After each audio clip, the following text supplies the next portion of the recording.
On va aborder 3 sujets, 3 choses à considérer lorsqu'on se prépare à faire un ou des longs séjours à l'extérieur du Québec et aussi plus spécifiquement des longs séjours aux États-Unis. Et c'est justement la définition de ce qu'est un long séjour qui est en fait bien différente d'une législation à l'autre, dépendant du point de vue où on se place. C'est ça, entre autres, qu'on va clarifier en parlant avec Paul Lacaire, journaliste et rédacteur en chef du magazine Camping Caravaning depuis plus de 20 ans. Aussi campeur et caravanier depuis près de 60 ans, il a un bagage et une expérience hors du commun en matière de longs séjours aux États-Unis et aussi de voyages en véhicule récréatif. Paul a connu toutes les péripéties. Pour lui et sa conjointe Michelle, ce loisir s'est transformé en un style de vie il y a longtemps, puisqu'il compte plus de 17 années de vie nomade à temps plein. On a donc rassemblé les questions concernant les couvertures d'assurance maladie pour les résidents du Québec, la RAMQ, l'immigration et la fiscalité américaine, pour savoir comment se préparer pour de longs séjours à l'extérieur du Québec. Alors que ce soit pour un long séjour aux États-Unis en VR pour voir les magnifiques parcs nationaux ou si on loue un condo en Floride pour l'hiver, peu importe le type de voyage que l'on fait aux États-Unis, les conseils de Paul Lacaire vont nous aider à éviter, en étant bien informés, vont nous aider à éviter les problèmes tant ici au Québec qu'aux États-Unis.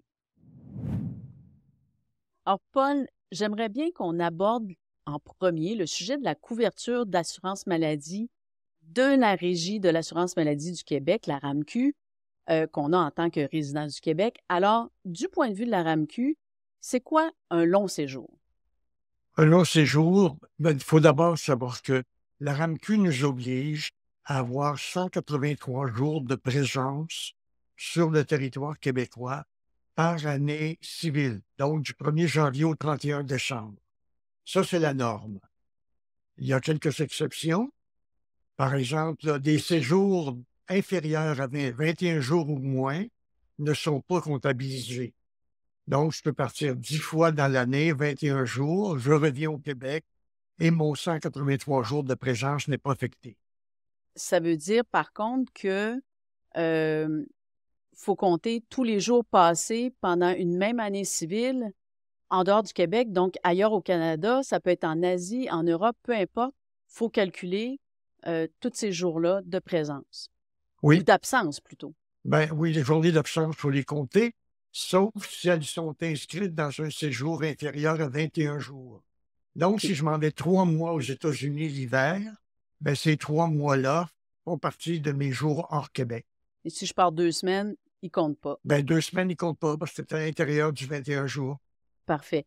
Puis, je pense aussi quand il s'agit d'aller travailler à quelque part, d'étudier ou un stage officiel avec une demande de visa, là, ça compte pas non plus. C'est ça. Personne peut aller étudier aux États-Unis, par exemple, pendant 10, 12 mois et n'a pas perdu ses privilèges de RAMQ. Parfait. Puis, Paul, je pense qu'on peut aussi demander une fois ou 7 ans. Oui, c'est vrai ça. Chaque année, à chaque 7 ans, on peut demander une dérogation, c'est-à-dire qu'on peut s'absenter pendant 12 mois consécutifs du Québec sans perdre ses privilèges. Donc, c'est comme si on n'avait pas quitté le Québec. Mais ça, on ne peut pas le faire plus qu'une fois aux 7 ans. Parfait, mais je sais que tu as un petit truc pour maximiser ce nombre de jours-là, étant donné qu'on parle d'une année civile. Oui, exact. Ben, supposons que je veux partir pour 1 an, puis je voudrais partir pour 2 ans. Il y a moyen. Il suffirait que je parte le 1er juillet d'une année. Quand j'arrive en décembre, je demande ce qu'on appelle communément l'année sabbatique, qui va m'être octroyée, supposons que je pars le 1er juillet 2024. Le 31 décembre ou le 25 décembre, je demande, à compter du 1er janvier 2025, de prendre mon année sabbatique. Donc, en 2024, j'aurais été 180 jours absent du Québec. En 2025, je serai 365 jours absent et je pourrais revenir le 30 juin 2026. Donc, du 1er juillet au 30 juin 2026, 2024 à 2026, j'aurais été absent pendant 2 années puis j'aurais perdu aucun privilège. Ah, c'est un bon truc, ça, pour essayer de maximiser cette demande-là qu'on peut faire une fois aux 7 ans.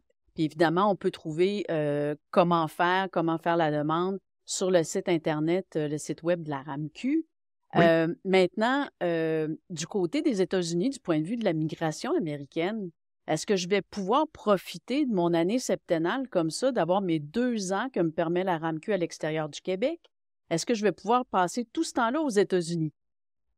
Non, parce que aux États-Unis, le calcul se fait non pas par année civile, mais par année de calendrier, par les 12 mois consécutifs. Ça peut débuter, le 5 juillet d'une année et finir le 4 juillet de l'année suivante. Ça ne se met pas zéro 1er janvier, contrairement à la RAMQ. Donc, ça, c'est la première différence. La règle générale, c'est qu'on ne peut pas séjourner plus de 180 jours consécutifs ou encore 180 jours cumulés durant une période de 12 mois aux États-Unis. Mais cette règle-là, elle est conçue pour tous les immigrants, toutes les personnes qui viennent aux États-Unis, qui viennent des pays arabes, des pays d'Afrique, de France, d'Angleterre ou du Canada.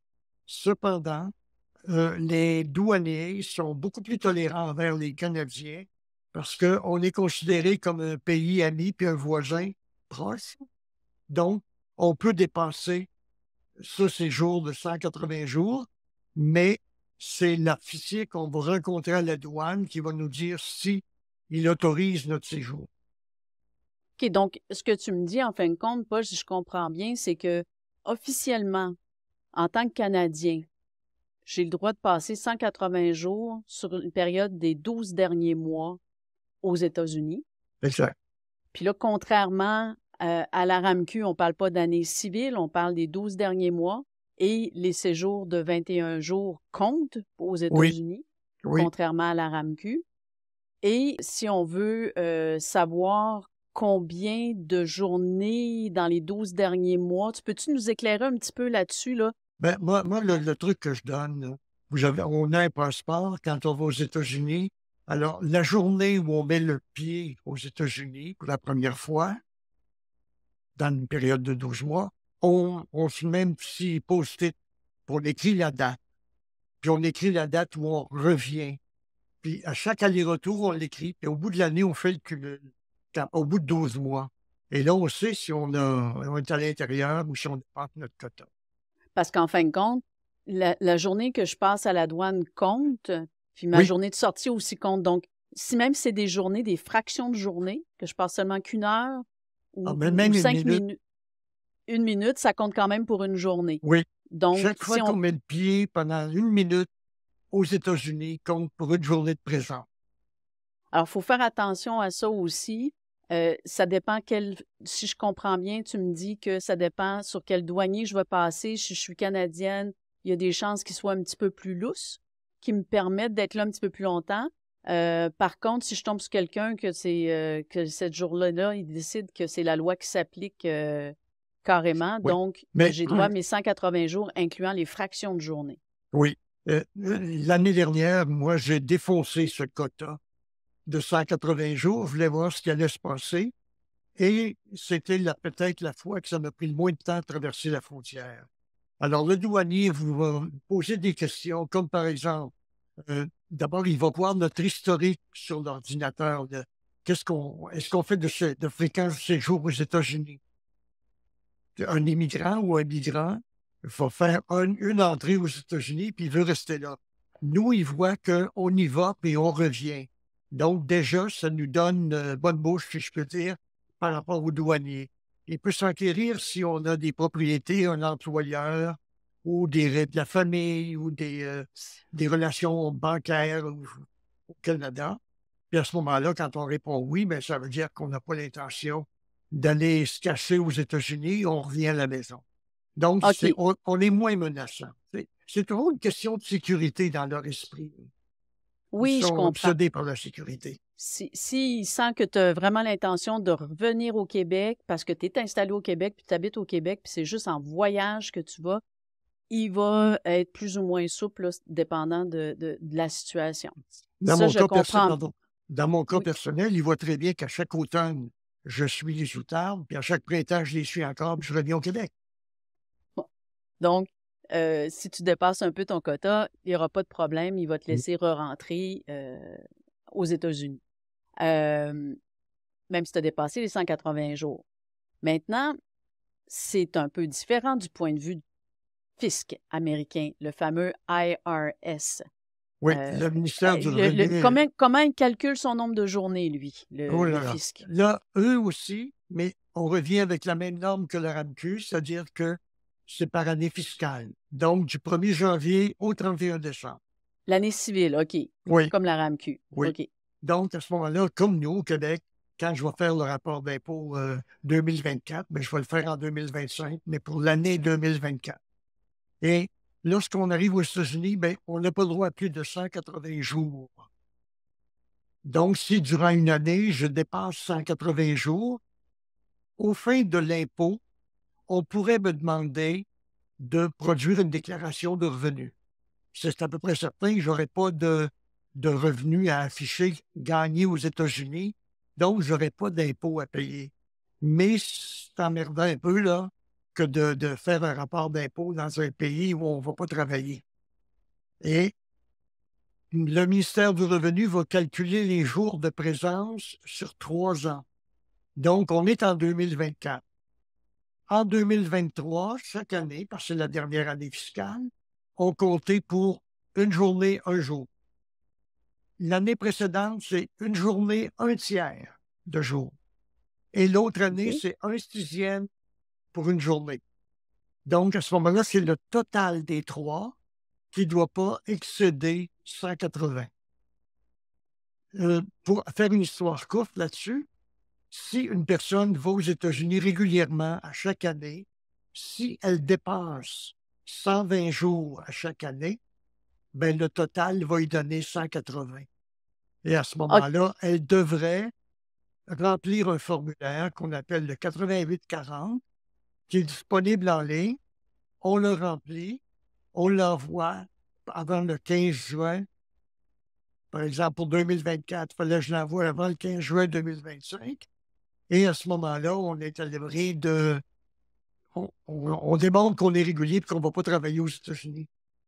Donc, il y a la même idée que pour l'immigration, dans le sens que lorsqu'on est Canadien, puis qu'on a un attachement au Canada, puis qu'ils sentent qu'on est vraiment des résidents du Canada et non pas des résidents américains, on remplit un formulaire pour prouver ça. Il y a le formulaire 8840 Oui, pour montrer qu'on a un attachement au Canada et qu'on est vraiment des résidents du Canada. Puis à ce moment-là, ils ne nous demanderont pas de payer de l'impôt aux États-Unis. C'est bien ce que tu oui. es en train de Mais me dire. oui, c'est vrai. Mais je pourrais être de citoyenneté française ou allemande, puis remplir le même formulaire. C'est pas D'accord. tenu, c'est pas seulement pour les Canadiens ou les Québécois, là. Mais D'accord. c'est plus facile, bon. Parfait. Donc, si je te comprends bien, Paul, ça veut dire que si je suis aux États-Unis, puis que j'ai été aux États-Unis pour des longs séjours les années précédentes, faut vraiment pas que j'attende que ça fasse au-dessus de 180 jours pour commencer à faire mon calcul de savoir euh, à quoi correspond le tiers de ces journées-là l'année précédente et le sixième de ces années-là pour la troisième année d'avant. Parce que sinon, je risque d'avoir Ah, OK. à répondre Oui, au niveau fiscal, mais je peux toujours m'en sortir avec le formulaire 8840 s'il est fait avant. oui, il nous place à l'abri de ça. Parfait. Parce Donc, ça, que c'est quelque chose qu'il autrement, faut même si, planifier. oui, même si je ne l'ai pas rempli, puis je connais des gens qui ne l'ont jamais rempli, ce formulaire-là, mais on ne sait jamais. C'est un peu comme quand tu roules, tu peux brûler des stops, mais tu ne sais jamais quand est-ce qu'il va y avoir un policier qui va te surveiller. Donc, c'est la même chose. Tu ne sais pas si ton numéro va sortir à la loterie du revenu américain. Je le souhaite à Puis, personne. je comprends. Donc, euh, puis tu nous as parlé comme d'un chiffre magique, là, que Oui. si on y va Si, souvent chaque année, c'est quel chiffre combien de jours il faut ben, avoir en tête 120 pour le jours. fisc? Ben, Pardon? si j'y vais pendant 3 années consécutives et qu'à chaque année, j'ai passé 120 jours plus aux États-Unis, il faut que, là, je défonce le quota. OK. Alors Donc, le là, j'ai 120 à jours, remplir le formulaire.